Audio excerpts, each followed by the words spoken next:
नापाक औरत। एक औरत हर सुबह खिड़की से अपनी पड़ोसन को देखा करती। अल्लाह की पनाह है, देखिए जरा कैसे गंदे कपड़े फैला रही है।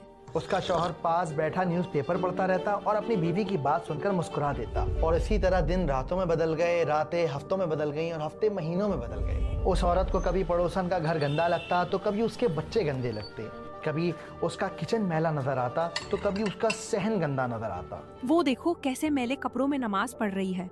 बताइए जरा, इस नापाकी में नमाज होती होगी इसकी? दिखने में तो पढ़ी लिखी लगती है। ये सामने वाली पड़ोसी अपनी पड़ोसन के अंदर 100 कमियां निकालती रहती, लेकिन एक दिन वो हैरान रह गई। अरे इधर आइए। अरे क्या है? अरे आइए तो।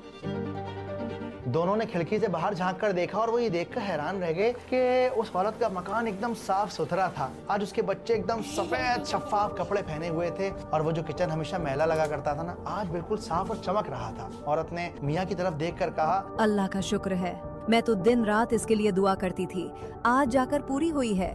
उसका शौहर मुस्कुराया और मुस्कुराकर बोला कि आज मेरी आंख जल्दी खुल गई थी तो मैंने सोचा अपने घर की खिड़की साफ कर लूं। क्या?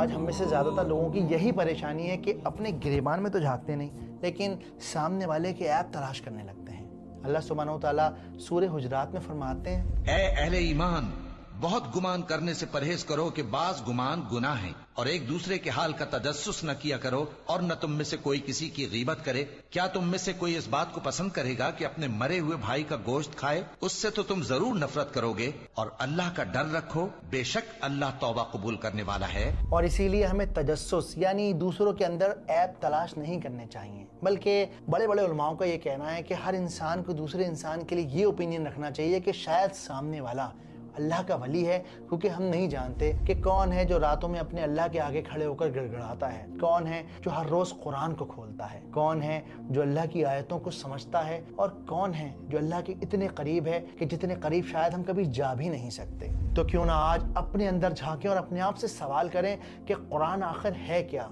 ऐसी क्या वजह है कि मैंने ज़िंदगी के इतने साल गुजार दिए लेकिन कभी ये ख्याल ना गुजरा कि अपने अल्लाह को जानूं, उसकी किताब को समझूं। क्या है कुरान के 6 मकसद और किस तरह कुरान हमें अल्लाह की तरफ बुलाता है?